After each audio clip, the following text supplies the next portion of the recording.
多谢运主来关心假的新闻。之前有人伫面册即个讲讲伫台南嘉里一个黄昏车内底买2尾卤鸡甲一个烤鸡风，讲要790块。事后台南市政府去看去调查，并无看到即款的情形，怀疑讲这是假消息。当时朴文洲这个网友呢，伫昨家己讲有收到市政府法制处公函，讲要求伊爱澄清，当时伫破文的当中爱回失咧。不过如果讲伊本身讲的，如果是实在话，是讲这个文章用的拢是简体字，有网友就质疑讲伊的身份，记者就直接去找到因兜。这个当事人无伫咧，因老母讲，伊这个后生时常惹一寡代志，互因嘛真无奈。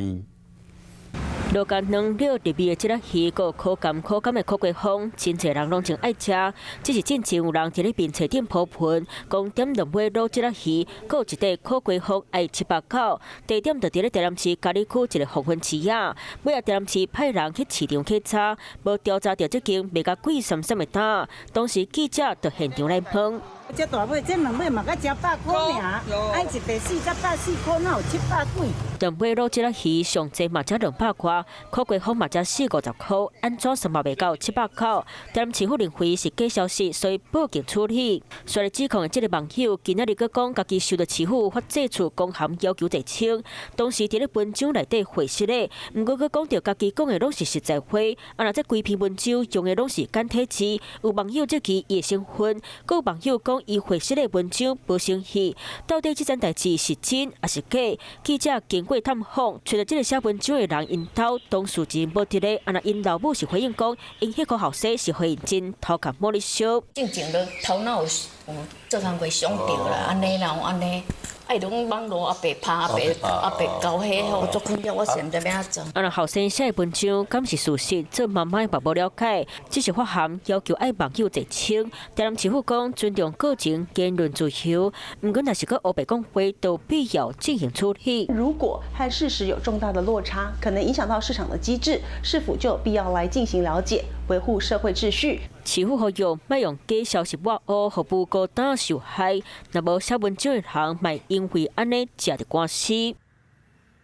在地人在地前来关心地方的代志，英国的丰原地区因为八仙山林业的开采，伫遮伊的木工啦、漆器的产业真时行。当时有真侪日本的订单，独有的跳台木工的技术，英国有几啊千人伫做，不过即马只剩南山的几个人尔。其中一位就是住伫丰原，人称阿恩西的江良恩，伊做40外冬到目前为止，依然坚持做这项手工产业。在地新闻要带乡亲拜访这位老师傅。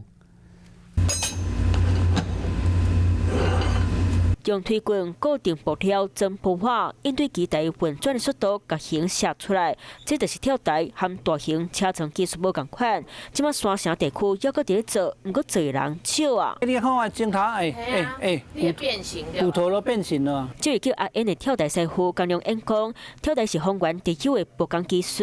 过去大丰原有几千人伫咧做，毋过随产业外移失去，剩无几个，佮坚守伫咧这项手工产业。袂无啥物技。所以我无爱做啊，我袂啊，我几个10粒要大粒地收。跳台师傅江良恩强调，做40多年，大家嘛是准备开工，只是体力和目睭较歹。今日当做南山订单，做偌济算偌济，和 CNC 大量生产的木器比，手工雕刻会较有路，做起来嘛较水。Hello， 我是庄慧琪。想要抢先掌握最及时的新闻资讯吗？赶快订阅、按赞、开启小铃铛，锁定华视新闻 YouTube 频道。